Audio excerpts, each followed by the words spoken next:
আমাৰ যিমানে জোৰ জুলুম নকৰক কিয় এপেক্স বেংকত টকা কোনে খালে তাৰ প্ৰশ্ন আমি কৰিমেই। অসম চৰকাৰে দিব লাগিব।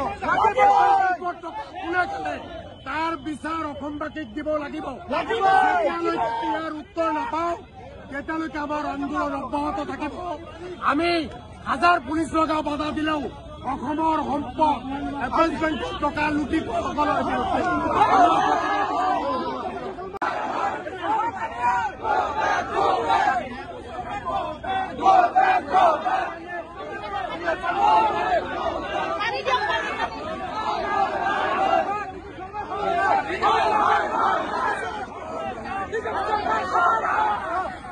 বিজেপি চৰকাৰ অত্যাচাৰ নচলিব।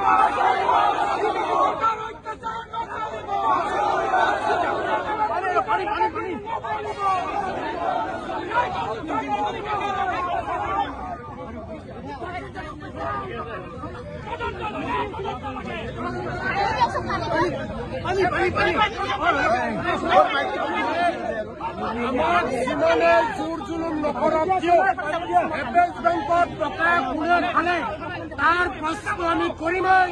অসম চৰকাৰে দিব লাগিব। কোনে খালে তাৰ বিচাৰ অসমবাসীক দিব লাগিব। যেতিয়ালৈকে ইয়াৰ উত্তৰ নাপাওঁ তেতিয়ালৈকে আমাৰ আন্দোলন অব্যাহত থাকিব। আমি হাজাৰ পুলিচ লগা বাধা দিলেও অসমৰ সম্পদ এপেক্স বেংকত টকা লুটি খোৱাসকলৰ বিৰুদ্ধে